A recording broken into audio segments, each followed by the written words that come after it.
والذین آمنوا، اور جو مومن ہیں ان کو بھی یہ کلمے سے دھوکہ دینا چاہتے ہیں. اب جو مومن ہیں ذرا پیار سے کہہ دینا سبحان اللہ. اس کا مطلب یہ نہیں جو مومن نہیں ہے وہ نہ کہیں، مطلب یہی ہوتا ہے بس سب مومن ہیں تو سب بولے اللہ کے فضل و کرم سے سبحان اللہ. بات سمجھ آ رہی ہے تو کوئی نہیں آ رہی. کلمے سے بھی کوئی دھوکہ دے سکتا ہے جی؟ دے سکتا ہے؟ نہیں بولو نا. تو یہ دے سکتے ہیں تبھی اللہ تعالیٰ فرما رہا ہے. اللہ بھی کبھی جھوٹ بولا ہے معاذ اللہ؟ اصدق الصادقین ہے. معلوم ہے کچھ بندے ایسے ہیں جو کلمے سے دھوکہ دیتے ہیں اور بڑے بہادر ہیں، میرے مومنوں کو نہیں اللہ کو بھی دینا چاہتے ہیں. دھوکے کی بھی حد ہوتی ہے بھائی، میرا بندوں کو نہیں اللہ کو بھی دھوکہ دینا چاہتے ہیں. اب عرض کیا یا اللہ دینا تو چاہتے ہیں لیکن دے سکتے ہیں؟ فرمایا نا ما یخدعون الا انفسہم، ایسی بس اپنے خیال میں یہ جال ڈالتے ہیں، اللہ کو بھی فریب دینا چاہتے ہیں اور اللہ کے مومن بندوں کو بھی فریب دینا چاہتے ہیں. ما یخدعون الا انفسہم، وہ تو اپنی جانوں کو دھوکے میں انہوں نے ڈالا ہوا ہے. وما یشعرون، اور نرے بے شعورے ہیں. کوئی شعور نہیں ہوتا، حالانکہ شعور تو ڈنگروں میں بھی ہوتا ہے. عقل نہیں ہوتی، شعور ہوتا ہے. عقل نہیں ہوتی جانوروں میں، شعور ہوتا ہے. بات سمجھ آئیے؟ شعور بھی نہ ہو تب تو پانی کی طرف نہ دوڑیں. پانی دیکھتے تو ادھر چلے جاتے، گھاس دیکھتے تو ادھر چلے جاتے ہیں. عقل اور بات ہے، یہ عقل میں انسان کے پاس ہے، شعور بنیادی ان کے پاس. وما یشعرون، اللہ فرماتا ہے اے تو ڈنگروں سے بھی گئے گزرے ہیں کہ شعور تو میں نے کچھ ان کو بھی دیا ہے، لیکن یہ تو ان سے بھی گئے گزرے ہیں کہ کلمہ پڑھ کے مجھے بھی اپنے خیال میں مجھے بھی دھوکہ دے رہے ہیں اور میرے مومن بندوں کو بھی دھوکہ دے رہے ہیں، حالانکہ یہ خود دھوکے میں مبتلا ہے.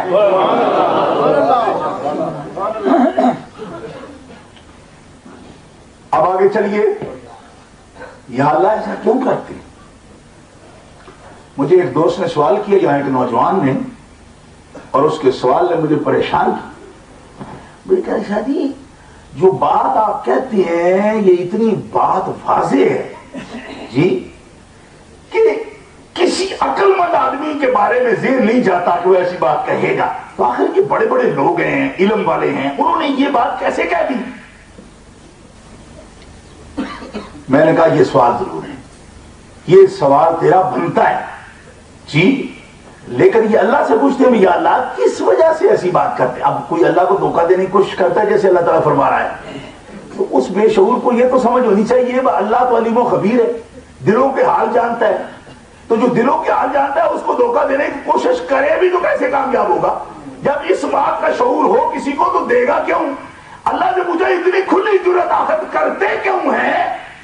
اللہ جواب دیتا ہے فی قلوبہم مرض، فرمایا ان کے دلوں میں جو مرض ہے، ان کے دلوں میں بیماری ہے، دل بیمار ہے ان کے. بولو نا ان کے دل. اب سمجھ آئیے آپ وہ کیوں کرتے ایسا؟ بس تو بیماری کا علاج ہے جی، ہو جاتی ہے. اچھا یا اللہ اگر ایسا وہ کلمہ پڑھ کے پھر دھوکہ تجھے دینا چاہتے ہیں، تیرے مومنوں کو دھوکہ دینا چاہتے ہیں اور ان کے دل میں مرض ہے، تو پھر دل کا مرض ایسا بھائی دل کی اگر حرکت خراب ہو جائے یا دل کے کوئی جو ہے نا وہ وال بند ہو جائیں جی، اور وہ ڈاکٹر چھیل کر ٹھیک کر لیتے ہیں، لیکن تجھے دھوکہ دینے والا مرض ایسا لگتا ہے کہ جو وال تو بند نہیں ہے، تو وہ نیت کا معاملہ ہے، تو اب اس کو تو ہی ٹھیک کر سکتا ہے. فرمایا میں ٹھیک کرتا ہوں اس کو جس کا ارادہ ہو، ٹھیک ہونے کا ارادہ ہو، فزاد ہو ملا ہو مرض ہو، اور جو ان بے ایمانوں کی طرح ہو میں اس کی بیماری اور زیادہ کر دیتا ہوں. اور اسے ٹھیک نہیں کرتا. کیوں؟ کہ میں اپنے طور پر ٹھیک کروں تو پھر تو میں ان کا محتاج بن جاؤں، اور میں اپنی ضرورت کے ساتھ ٹھیک کروں. تیرے دل کے اندر ارادہ اٹھنا چاہیے کہ یا اللہ مجھے ٹھیک کر. جب تیرے دل کے اندر ارادہ اٹھے تو میری رحمت تجھے ٹھیک کرے گی، اور اگر ضدی اور سرکش بنے گا تو جا دفع ہو جا. تو اس سے پہلے بڑے عقل والا آیا تھا, میں نے اس کو بھی نکالا انک رجیم کہہ کے, تو تیری منتیں کر کے کیسے لاؤں میں اپنے پاس, میں تجھے بھی چھوڑوں گا, جا دفع ہو جا جدھر جانا چاہتا ہے جا. فانفروا لا تنفرون الا بسلطان, بھاگنے کتنا بھاگنا ہے, شرق و غرب میں مشرق و مغرب میں کہتے ہیں میں بھاگوں گا, میں امریکہ چلا جاؤں گا, میں کینیڈا چلا جاؤں گا. فرمایا کینیڈا والے بھی مرتے ہیں میرے پاس ہی آتے ہیں, امریکہ والے بھی مرتے ہیں میرے پاس ہی آتے ہیں وہ بھی. جب تک بھاگ سکتے ہو بھاگو. کہتے جی ہمارے ویزے پر تو انٹری ہے 70 ملکوں کی. فرمایا 70 میں گھوما ہو, اینما تکونوا یدرککم الموت ولو کنتم فی بروج مشیدہ, چاہے قلعہ بند ہو کر بیٹھ جاؤ, اخیر تم سب نے میرے پاس آنا ہے, میرے پاس آنا. جہاں بھی فی بروج مشیدہ ہو کر بیٹھ جاؤ گے تو تب بھی موت جائے گی تمہارے پاس, مر جاؤ گے جب مرو گے میرے پاس جاؤ گے, میرے پاس ہی تمہیں آنا. بھاگو. لا تنفرون الا بسلطان. لوگ کہتے ہم تو وہاں سے بھاگ کر برطانیہ آئے تھے.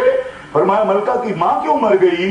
اگر یہاں آنے سے بندہ محفوظ ہو جاتا ہے تو پھر وہ کیوں مر گئی؟ اور سارے جہان کے ڈاکٹر تو اس کی سرحدی بیٹھے, پھر کیوں مر گئی؟ کیوں مر گئی؟ فرمایا میں تمہیں ان کو مار کر بتاتا ہوں کہ بادشاہ یہ عارضی ہے, بادشاہ میں ہوں, میں ہوں, نہ مرا ہوں نہ مروں گا. اور پھر اس کا مطلب بھی یہ نہیں, سنو, پھر میں جسے زندہ کروں وہ زندہ رہے گا. کہو نا سبحان اللہ. لوگ کہتے ہیں یہی تو مثال ہے, ہم کہتے ہیں کہ اللہ زندہ رہے گا باقی سب مر جائیں گے. میں نے کہا بالکل ٹھیک ہے, کس کا انکار ہے, کون کافر انکار کرتا ہے؟ میں کہتا ہوں سب مر جائیں گے, سب مر جائیں گے, سب. کہتا ہے تو یہی کہتے رہو تو ہم تمہارے ساتھ ہیں, سب مر جائیں گے. میں نے کہا ٹھیک ہے ہمارے ساتھ آ جاؤ. اب اللہ کوئی کہے کہ بھئی کچھ زندہ رہیں گے تو پھر تم بھی مان لینا, وہ پہلے نکالا کی بات کی طرح. اب اللہ نہ مانے وہ سب مرتے ہیں, پھر تو مانو گے وہ کچھ زندہ رہتے ہیں. کہاں مانیں گے؟ تو میں نے کہا کچھ لوگ سانس رک گئے, ان کا آنکھیں بند ہو گئی ہیں, قبر میں چلے گئے. اللہ کہتا ہے لا تقولوا لمن یقتل فی سبیل اللہ اموات, جو میری راہ میں مر گئے انہیں مردہ نہ کہنا. یا اللہ اگر مردے نہیں ہیں تو ہم نے زمین میں کیسے دبا دی, اوپر مٹی میں ڈال دی, سانس کیسے لیتے ہیں؟ فرمایا یہ بات تمہیں سمجھ نہیں آئے گی. بل احیاء ولکن لا تشعرون, اور تو بے شعورا نہ مانا, یہ شعور سے اونچی بات ہے کہ میں قبر میں رکھ کر انہیں زندگی کیسے عطا فرماتا ہوں. اگر میرا بندہ ہے تو ذرا چڑ نہ کر, مان یہ بات میں زندہ کر دیتا ہوں ان کو. جی مولوی کہتے ہیں میں بڑا بدماش ہوں جی, میں تو ایسے بات مانوں گا ہی نہیں, میں بڑا 10 نمبریہ ہوں, میں نہیں مانوں. انہوں نے کہا اچھا نہیں ماننا تو چھوٹی سی بات کا حساب کر, جا ڈاکٹروں سے بھی پوچھ, مولویوں سے بھی پوچھ, تجھے ہم نے روح کس دن دی, کس دن دی تجھے روح؟ اب عام آدمی تو مولوی بھی اتنی طاقت نہیں رکھتا ہے, صرف نام کے مولوی بنے ہوئے ہیں, لیکن جو علماء قرآن کا خادم ہے اس کو پتا ہے, قرآن کے خادم کو اس بات کا پتا ہے کہ بندہ کب زندہ ہوتا ہے. ثم جعلناه نطفة في قرار مكين ثم خلقنا النطفة علقة فخلقنا العلقة مضغة فخلقنا المضغة عظاما فكسونا العظام لحما ثم انشأناه خلقا آخر فتبارك الله احسن الخالقين. پانی سے لے کر انسان کے بوڑھا ہونے مرنے تک کی تمام کیفیات کو اللہ تبارک و تعالیٰ نے بیان.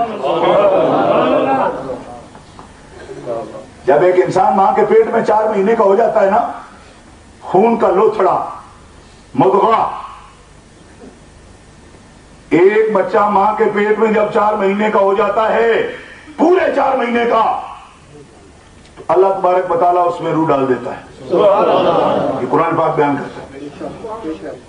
پورے 4 مہینے کا ہو جائے تو اس کی روح, کہاں روح آتی ہے؟ ماں کے پیٹ میں, ماں کے پیٹ میں. اور کتنے دن تک رہتی ہے؟ پوری جو اس کی مدت ہے وہ ہے 5 مہینے. 4 مہینے کے بعد وہ آیا, 5 مہینے اور لگیں گے تو 9 مہینے بن گئے. بات سمجھ آئی؟ انہوں نے کہا جی زیادہ شعور کی اگر گھوڑے دوڑاتے ہو ملا, تو تمہاری روح جب آئی تو روح آتی جائے, جسم میں تو سانس تو لیتا ہے آدمی, روح آتی جائے سانس شروع ہو جاتی ہے. تو اب جو تجھے یہ لگتا ہے وہ قبر میں سانس کیسے لیتی ہوں گے, تو 5 مہینے ماں کے پیٹ میں کیسے لیتا ہے؟